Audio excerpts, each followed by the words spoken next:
sa kahimtang sa sinugdan pulong niya ang pulong ubang sa Diyos sa pa na sa kahimtang. Mana sa amon para kasayod karang pulong kahimtang di pa nakahimtang ng pulong. Karang pulong mga pulong na sa atong Ginoong Diyos kung wala kahimtang utak daapay dabay kahimtang ng pulong wa magkahimtang ng pulong. Na makabasa ka na sa gusto ng kahimtang lipat-lipat o di ka kabasa.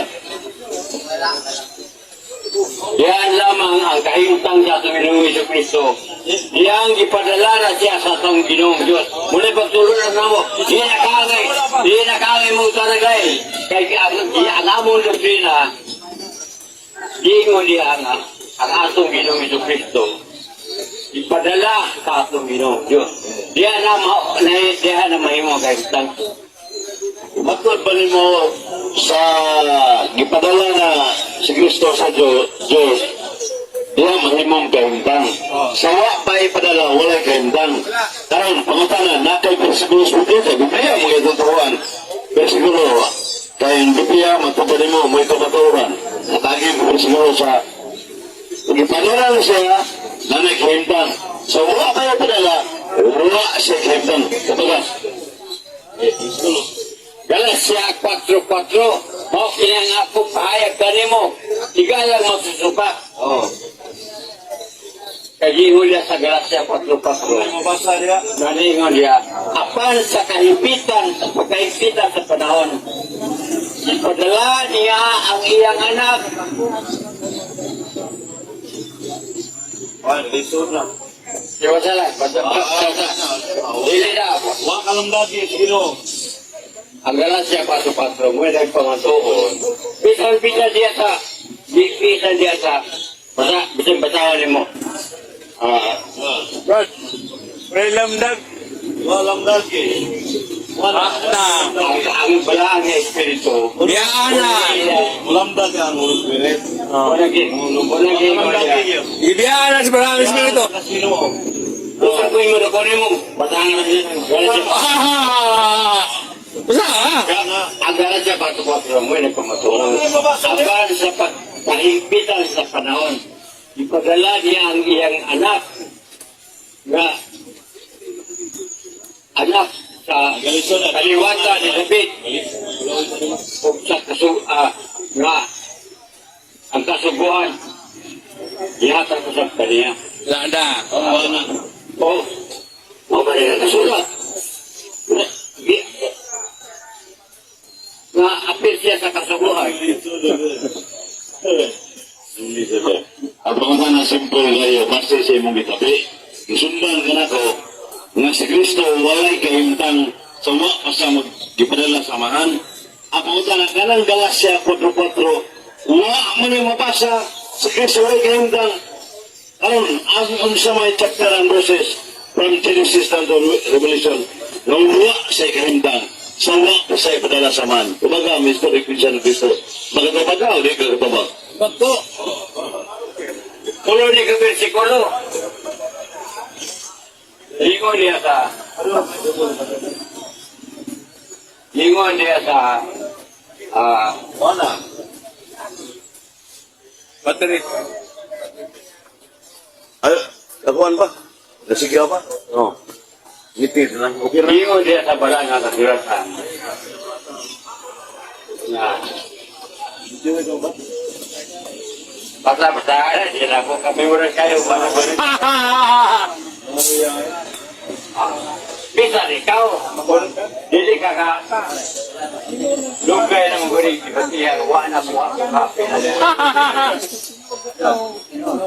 Loya. Nangko nung isa. Loya. ingon ko lugay na inibersikulo ang akong wala ko wa ko musurinder kay kala mabuhat sa una ipapatod na Ganyan ang pili.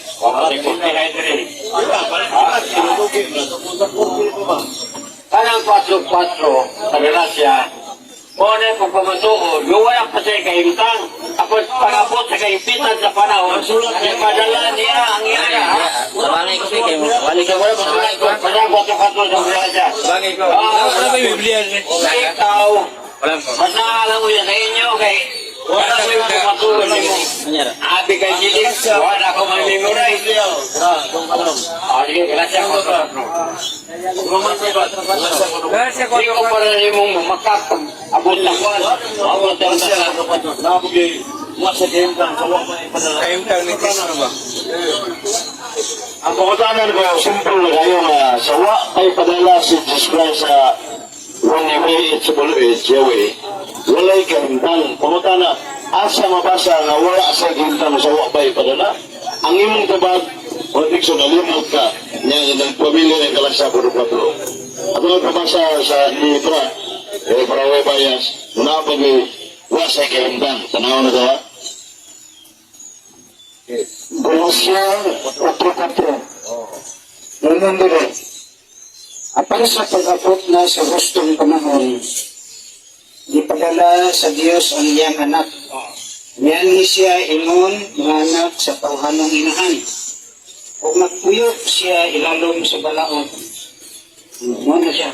Wala na nadunggan pagbasa ni brother niya, walay kahintang. Pero lingon naman na ang gigamit ng chapter and verse, Galacia 4:4. Wala lagi mabasa, wala sa kahintang, so mabay padala. Sakto na na ito, bisang iglesia yun, namaka ka. Namaka. Wala man na nasulat ka. Ipadala ko na sa amahan. Sa wapay padala, nawa siya kahintang matupad mo. Ano pag lingon ng wasa kahintang, ginawa ko dili. Kada kong sinuod na muna ipadala na lang siya. Kanang 4-4 sa Galacia. Muna yung pagpamatuon. Ano yung padala mo sa'yo? Wala kahintang. Wala kahimtang. Kusa, siya ang pagkatao po ng gigon siya. For God to love the world, He gave His only begotten Son. Walang mabasa sa walay kahintang sa Kristo sa wapang mabulitaw. Nakapagwa. Pinibaya sa... Ang kasalit din ay sa 4:4. At ang pag-abot sa gustong panahon, ipadala sa Diyos ang iyang anak. Yan siya ingon nga anak sa tawhanong inahan. Kung magpuyo siya ilalom sa balaod. O muna siya, huwag may kahintang niya. So wala pa siya padala, unsa may kahintang, tubang sa